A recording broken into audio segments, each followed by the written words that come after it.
இயேசுவே உம்மை ஆராதிக்கின்றோம், எம் வாழ்வை உமக்கு அளிக்கின்றோம், உம்மை அன்பு செய்கின்றோம்.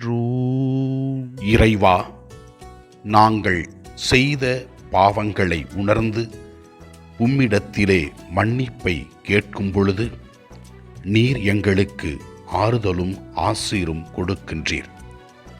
மன்னிப்போடு உமது ஆசீர்வாதத்தில் நாங்கள் நல்ல முறையில் வாழ உதவி செய்கின்றீர். இயேசுவே ஆண்டவரே, பாவிகளுக்காக நீர் உம்முடைய உயிரையும் தியாகம் செய்தீர். நீர் செய்த தியாகத்திற்காக தொலைந்து போன ஆட்டினை தேடி வந்தேன் என்று சொல்லி, இதோ தொலைந்து போன மக்களை நீர் தேடி அரவணைத்து அவர்களுக்கு மறுவாழ்வை கொடுத்தீர். உமது அன்பிற்காக, உமது இரக்கத்திற்காக, உமது மன்னிப்பிற்காக, உமது வாழ்க்கை எங்களுக்கு கையளித்ததற்காக நாங்கள் உமக்கு நன்றி கூறுகிறோம், உம்மை ஆராதிக்கின்றோம். முதல் வாசகத்திலே நாம் பார்க்கிறோம், ஈசாக்கு ரெபேக்கா மீது அன்பு வைத்திருந்தார் என்று கூறுகிறது. ஈசாக்கு எவ்வாறு ரெபேக்காவை கண்டார் என்றும் அவரை எவ்வாறு தனது மனைவியாக ஏற்றுக்கொண்டார் என்றும் தெல்லம் தெளிவாக முதல் வாசகம் நமக்கு வெளிப்படுத்துகின்றது. இறைவனால் உருவாக்கப்பட்ட நாம், இறைவனால் இந்த உலகத்தில் வாழ்ந்து கொண்டிருக்கிற நாம், இறைவன் நமக்கு எப்போதுமே நல்லதை செய்கின்றவராக இருக்கின்றார் என்பதை முதல் வாசகம் நமக்கு தெளிவுபடுத்துகிறது.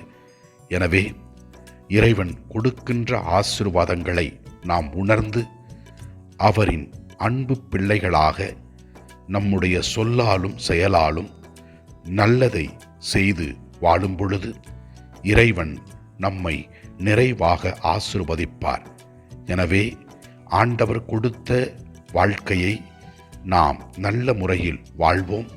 அப்போது இறைவன் நம்மை நிறைவாக ஆசீர்வதிப்பார். நற்செய்தி வாசகத்திலே நாம் மத்தேயுவின் அழைப்பை பற்றி பார்க்கிறோம். இதோ மேலும் ஆண்டவர் இவ்வாறு கூறுகின்றார், நோயுற்றவருக்கு அல்ல, நோயுற்றவருக்கே மருத்துவர் தேவை, பழியை அல்ல இரக்கத்தையே விரும்புகிறேன் என்பதை குறித்து காட்டுகிறார். மேலும் அவர் கூறுகிறார், நேர்மையாளரை அல்ல பாவிகளையே அழைக்க வந்தேன் என்று. மத்தேயுவை அழைத்த பொழுது ஒரு சிலர் அவரை ஏற்றுக்கொள்ளவில்லை.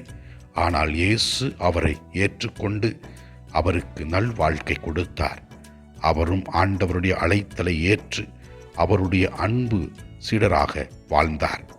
இறைவன் நமக்கு கிறிஸ்தவர்களாக வாழ்கின்ற அழைப்பை கொடுத்திருக்கிறார்.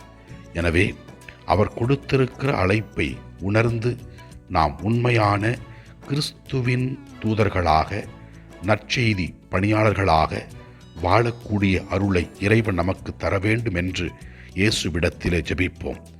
ஆண்டவர் நம் தேவைகளை நிறைவு செய்வார்.